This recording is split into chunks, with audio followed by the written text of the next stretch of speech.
પાઠ 7 તરુણાવસ્થા તરફ. પૂર્ણ ઊંચાઈ શોધવા માટેનું એક સૂત્ર તમારે યાદ રાખવાનું છે. પૂર્ણ ઊંચાઈ માટેનું સૂત્ર જોઈએ તો વર્તમાન ઊંચાઈ છેદમાં વર્તમાન ઉંમરે પૂર્ણ ઊંચાઈના ટકા અને એની ગુણ્યા આપણે 100 કરવાના છે. જોઈએ આ કેવી રીતે ગણતરી કરવાની.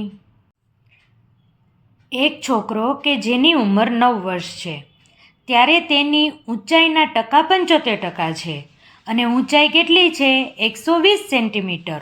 તો વૃદ્ધિકાળના અંતિમ તબક્કા પર તેની અંદાજિત ઊંચાઈ કેટલી હશે?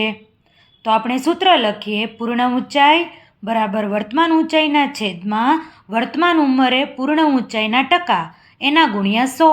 વર્તમાન ઊંચાઈ કેટલી છે 120, તેથી 120ને આપણે અંશમાં લખીએ.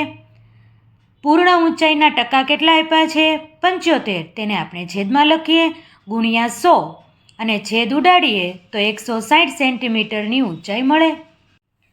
અહીં તમને અલગ અલગ અંતઃસ્ત્રાવી ગ્રંથિઓના નામ, તેમાંથી કયો અંતઃસ્ત્રાવ ઉત્પન્ન થાય છે અને તે ગ્રંથિનું સ્થાન ક્યાં આવેલું છે તે જણાવેલું છે. આ તમારે ખૂબ અગત્યનું છે ટેબલ. આ ટેબલ તમારે વ્યવસ્થિત રીતે યાદ કરવાનું રહેશે. પિટ્યુટરી ગ્રંથિ, તેમાંથી ઉત્પન્ન થતા અંતઃસ્ત્રાવ છે વૃદ્ધિ અંતઃસ્ત્રાવ, પિટ્યુટરી અંતઃસ્ત્રાવ. અને પિટ્યુટરી ગ્રંથિ ક્યાં આવેલી હોય છે? શીર્ષમાં, એટલે કે માથાના ભાગમાં. થાઇરોઇડ ગ્રંથિ, થાઇરોઇડ ગ્રંથિમાંથી થાઇરોક્સિન નામનો અંતઃસ્ત્રાવ ઉત્પન્ન થાય છે અને થાઇરોઇડ ગ્રંથિ છે એ ગળામાં આવેલી હોય છે. એડ્રિનલ ગ્રંથિ, એડ્રિનલ ગ્રંથિમાંથી એડ્રીનાલિન નામનો અંતઃસ્ત્રાવ ઉત્પન્ન થાય છે અને આ ગ્રંથિ ક્યાં આવેલી હોય છે? મૂત્રપિંડના ઉપરના ભાગમાં. સ્વાદુપિંડ ગ્રંથિ, તેમાંથી ઉત્પન્ન થતો અંતઃસ્ત્રાવ છે ઇન્સ્યુલિન અને ગ્લાયકોનનો અંતઃસ્ત્રાવ. સ્વાદુપિંડ ગ્રંથિ ક્યાં આવેલી હોય છે? જઠરની નીચે. શુક્રપિંડ, શુક્રપિંડમાંથી ટેસ્ટોસ્ટેરોન નામનો અંતઃસ્ત્રાવ ઉત્પન્ન થાય છે અને શુક્રપિંડ ક્યાં હોય છે? વૃષણકોથળીમાં. અંડપિંડ, અંડપિંડમાંથી પ્રોજેસ્ટેરોન નામનો અંતઃસ્ત્રાવ ઉત્પન્ન થાય છે અને ઇસ્ટ્રોજન નામનો પણ અંતઃસ્ત્રાવ ઉત્પન્ન થાય છે અને અંડપિંડ ગ્રંથિ ક્યાં આવેલી હોય છે? સ્ત્રીની ઉદર ગુહામાં. પ્રશ્ન 1. તરુણાવસ્થાનો પ્રારંભ લગભગ કેટલા વર્ષની ઉંમરથી થાય છે? 11 વર્ષ. બીજો પ્રશ્ન, કઈ અવસ્થા દરમિયાન મનુષ્યોના શરીરમાં અનેક ફેરફાર આવે છે? તરુણાવસ્થા દરમિયાન. પ્રશ્ન 3. યૌવનારંભમાં સૌથી મોટો દેખીતો ફેરફાર કયો છે? ઊંચાઈમાં વધારો. ચોથો પ્રશ્ન, મનુષ્ય પોતાની મહત્તમ ઊંચાઈ કયા વર્ષ સુધીમાં પ્રાપ્ત કરી લે છે? 18 વર્ષ સુધીમાં. પાંચમો પ્રશ્ન, રંગસૂત્રો કોષમાં ક્યાં આવેલા હોય છે? કોષ કેન્દ્રમાં.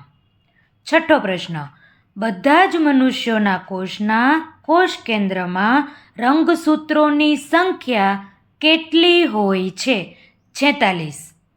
એવું કે રંગસૂત્રોની જોડ કેટલી હોય છે? તો 23. પણ રંગસૂત્રોની સંખ્યા એટલે કે 23 ગુણ્યા 2 46. સાતમો પ્રશ્ન, મનુષ્યના કોષમાં કેટલા રંગસૂત્રો લિંગી રંગસૂત્રો હોય છે? 2. આઠમો પ્રશ્ન, કયો અંતઃસ્ત્રાવ ગુસ્સો અને ચિંતાને કાબૂ કરે છે? એડ્રીનાલિન. નવમો પ્રશ્ન, કયો અંતઃસ્ત્રાવ ઉત્પન્ન ન થવાથી ગોઈટર નામનો રોગ થાય છે? થાઇરોક્સિન. 10મો પ્રશ્ન, ડાયાબિટીસ કયો અંતઃસ્ત્રાવ ઉત્પન્ન ન થવાથી થાય છે? ઇન્સ્યુલિન. 11મો પ્રશ્ન, અંતઃસ્ત્રાવી ગ્રંથિઓ દ્વારા ઉત્પન્ન થયેલો અંતઃસ્ત્રાવ શેમાં ઠાલવે છે? રુધિરમાં. કયું તત્વ લોહીનું નિર્માણ કરે છે? લોહ તત્વ. છોકરીના જન્મ માટે રંગસૂત્રની કઈ જોડ જવાબદાર છે? XX. 14મો પ્રશ્ન. વારસાગત લક્ષણો માટે શું જવાબદાર છે? રંગસૂત્રો. 15મો પ્રશ્ન.